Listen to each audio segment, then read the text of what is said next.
Hello दोस्तों, आज की इस वीडियो में हम पीआईडी कंट्रोलर के ऊपर डिस्कस करने वाले हैं कि पीआईडी कंट्रोलर क्या होता है और किस तरीके से हम इसको अपने किसी भी ऑटोमेशन में हम यूज कर सकते हैं पीआईडी कंट्रोलर को। तो पीआईडी कंट्रोलर को के बारे में डिस्कस करने से पहले हम ये जान लेते हैं कि पीआईडी कंट्रोलर को हम यूज कहाँ पे करते हैं। तो देखिए, पीआईडी कंट्रोलर को हम इंडस्ट्रियल कंट्रोल सिस्टम में यूज करते हैं, नंबर 1 तो हमारा ये है। और पीआईडी कंट्रोलर को हम टेम्परेचर के लिए, लेवल के लिए, प्रेशर के लिए एंड फ्लो को रेगुलेट करने के लिए और भी बहुत सी जगह पे हम पीआईडी कंट्रोलर को यूज करते हैं। आज के टाइम में इंडस्ट्रियल ऑटोमेशन के अंदर पीआईडी कंट्रोलर का यूज बहुत ज्यादा बढ़ गया है। दूसरा, अगर हम बात करें पीआईडी कंट्रोलर की, तो पीआईडी कंट्रोलर को हम सबसे पहले तो हम इसके फुल फॉर्म से समझते हैं कि भाई पीआईडी कंट्रोलर आखिरकार ये है क्या।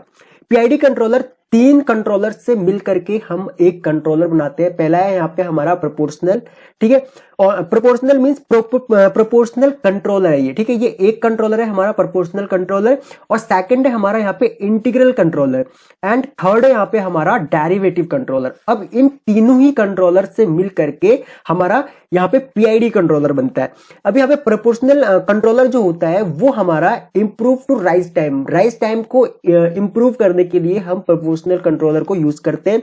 इंटीग्रल जो कंट्रोलर होता है हमारा, उसको हम करते हैं reduce to steady state errors. जो स्टेडी स्टेट्स एरर जो होते हैं हमारे, उनके लिए, उनको रिड्यूस करने के लिए हम यहाँ पे इंटीग्रल कंट्रोलर को यूज करते हैं।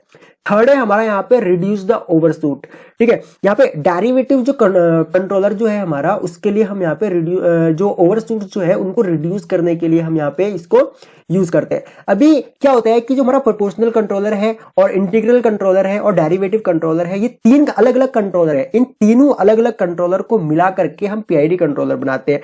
क्योंकि प्रोपोर्शनल कंट्रोलर जो है हमारा, उसके एडवांटेजेस है तो उसके बहुत सारे डिसएडवांटेजेस भी है। इसी तरीके से इंटीग्रल और डेरिवेटिव, इन तीनों ही जो कंट्रोलर है हमारे, उनके कुछ डिसएडवांटेजेस हैं जिनकी वजह से हमको पीआईडी कंट्रोलर बनाना पड़ा। इन तीनों ही कंट्रोलर्स के ऊपर भी मैं आपको वीडियो दूंगा, डिटेल में इन तीनों को भी समझाऊंगा ताकि आपको ये तीनों ही समझ में आ सके, तीनों ही कंट्रोलर्स के बारे में आप सेपरेटली समझ सको।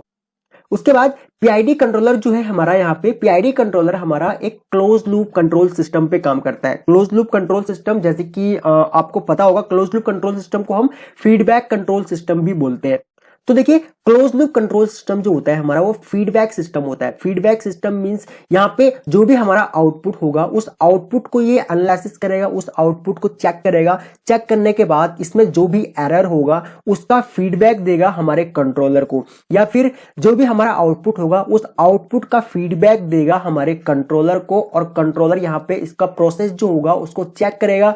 चेक मींस जो भी हमने इसमें सेट पॉइंट, जो भी हमने इस कंट्रोलर में जो डाल रखी है, उस वैल्यू को चेक करेगा और हमारे आउटपुट को चेक करेगा। अगर वो सेम है तो प्रोसेस जो है हमारा वो चलता रहेगा, अगर वो सेम नहीं है तो ये अपने अकॉर्डिंग उसको सेट करेगा। सेट मींस जो भी हमारी सेट वैल्यू है, वो सेट वैल्यू के अकॉर्डिंग हमको यहाँ पे आउटपुट देगा। तो यहाँ पे देखिए, इसको चलो समझने की हम यहाँ पे कोशिश करते हैं इस कंट्रोल सिस्टम को।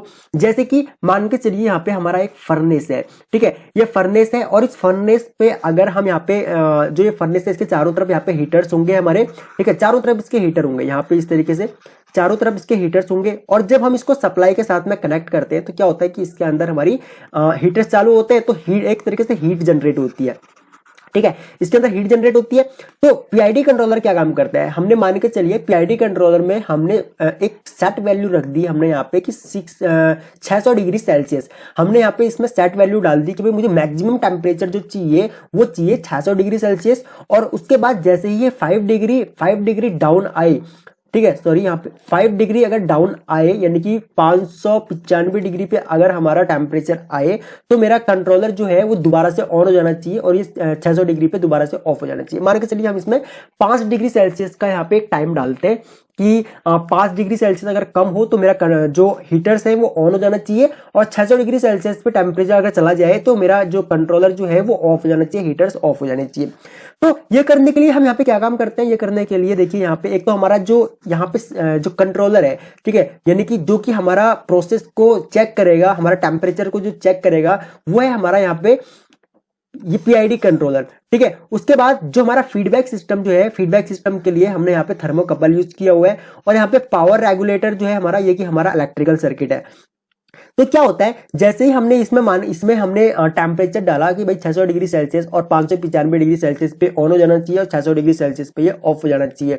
तो होगा क्या, जैसे ही हमारे मान के चलिए कि 595 डिग्री सेल्सियस का यहाँ पे टेम्परेचर आया इस फर्नेस का, तो ये फर्नेस क्या काम, ये हमारा क्या काम करेगा, पीआईडी कंट्रोलर इस पावर रेगुलेटर को कमांड देगा कि हीटर ऑन करने के लिए। तो यहाँ पे जैसे ही ये कमांड देगा तो यहाँ पे हमारे जो पावर रेगुलेटर जो है ये हीटर्स को ऑन कर देगा, हीटर ऑन हो जाएंगे और यहाँ पे इसके अंदर का जो टेम्परेचर है वो बढ़ने लग जाएगा। और जैसे जैसे टेम्परेचर बढ़ेगा तो थर्मोकपल क्या काम कर रहा है, थर्मोकपल यहाँ पे हमारा फीडबैक दे रहा है कंट्रोलर को, और ये कंटिन्यूअसली कर रहा है काम, ठीक है, कंटिन्यूअसली फीडबैक दे रहा है हमारा पीआईडी कंट्रोलर को। और पीआईडी कंट्रोलर इसका टेम्परेचर को चेक कर रहा है, और जैसे ही इसका फर्नेस का टेम्परेचर 600 डिग्री पर पहुंचेगा वैसे ही ये क्या काम करेगा, इस कंट्रोलर को कमांड देगा ऑफ होने की, ठीक है, और हमारे यहाँ पे हीटर्स जो है वो ऑफ हो जाएंगे। तो चलिए यहाँ पे इसको एक और एग्जांपल से हम समझने की कोशिश करते हैं। मान के चलिए कि हमारे पास एक हॉट वाटर टैंक है, यहाँ पे हॉट वाटर टैंक है और इसके अंदर हमारे हीटर्स लगे हुए हैं, ठीक है, यहाँ पे हमारे इसके चारों तरफ हीटर्स लगे हुए हैं,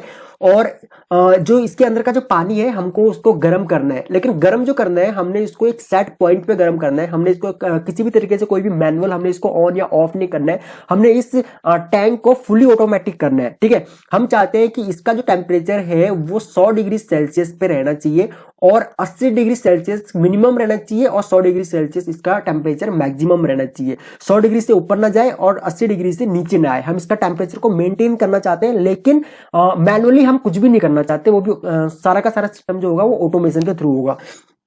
तो इसके लिए हम क्या काम करेंगे, इसके लिए हम सबसे पहले तो हम यहाँ पे हीटर्स लगे हुए हैं, हम यहाँ पे थर्मोकपल को यूज करेंगे। थर्मोकपल हमारा क्या काम करता है वो हमने पिछली वीडियो में डिस्कस किया था, इसकी वर्किंग और इसका कंस्ट्रक्शन डिटेल में डिस्कस किया था।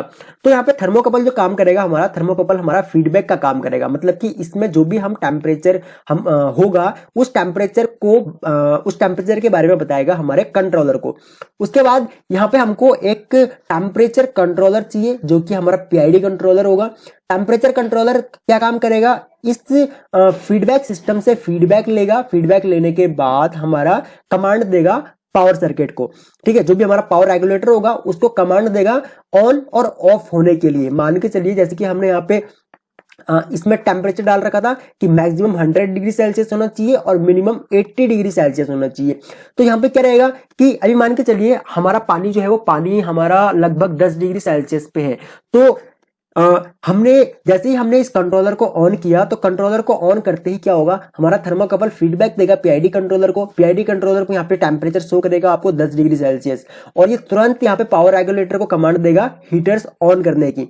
तो यहाँ पे हीटर्स जैसे ही ऑन होंगे, हमारे हीटर्स ऑन होते ही इसका टेम्परेचर बढ़ने लगेगा, और टेम्परेचर बढ़ते बढ़ते जैसे ही यहाँ पे 100 डिग्री सेल्सियस तक टेम्परेचर पहुंचेगा तो यहाँ पे क्या होगा, तुरंत हमारा पीआईडी कंट्रोलर कमांड देगा पावर रेगुलेटर को, और यहाँ पे हमारे इसके अंदर के जो हीटर्स होंगे वो ऑफ हो जाएंगे।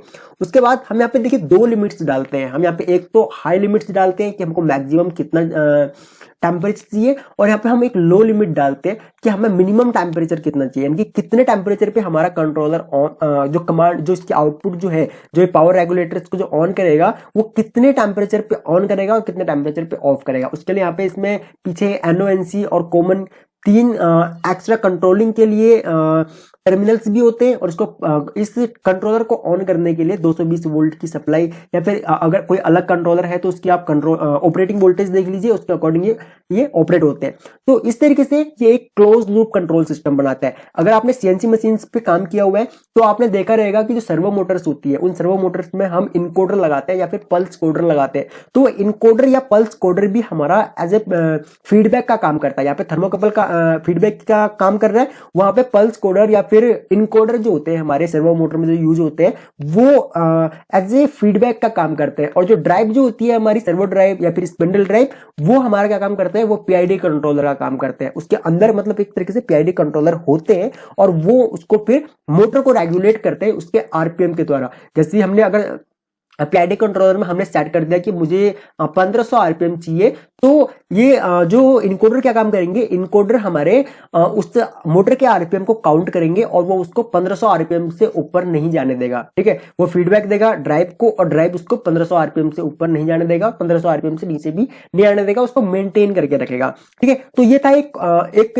बेसिक वीडियो पीआईडी कंट्रोलर के ऊपर। आई होप कि आपको ये वीडियो पसंद आई होगी, और अगर आपको इन सारे टॉपिक्स पे अगर डिटेल वीडियो चाहिए प्रोपोर्शनल, इंटीग्रल और डेरिवेटिव्स कंट्रोलर्स के ऊपर, तो आप वीडियो के नीचे कमेंट कर सकते हैं। और आपके बहुत सारे कमेंट्स आ रहे थे थर्मोकपल वाली वीडियोस में कि मैं जे टाइप, के टाइप और जो आरटी होते हैं उनके ऊपर वीडियो बनाऊं, तो जरूर मिलेगी आपको वीडियो। सारे टॉपिक्स पे आपको जरूर वीडियो मिलेगी। अगर आपको इन टॉपिक्स के ऊपर वीडियो चाहिए तो आप वीडियो के नीचे कमेंट कर सकते हैं। मैं आपके सभी कमेंट्स पढ़ता हूं और सभी कमेंट्स के रिप्लाई भी करता हूं। अगर आप इस चैनल पर न्यू है तो आप इस चैनल को सब्सक्राइब कर लीजिए, बगल में जो बेल आइकॉन है उसे ऑन कर लीजिए, ताकि आपको हमारी सभी न्यू वीडियोस का नोटिफिकेशन लगातार मिलता रहे। अपना कीमती समय हमको देने के लिए आपका बहुत बहुत धन्यवाद। जल्दी मिलते हैं अपनी नेक्स्ट वीडियो में।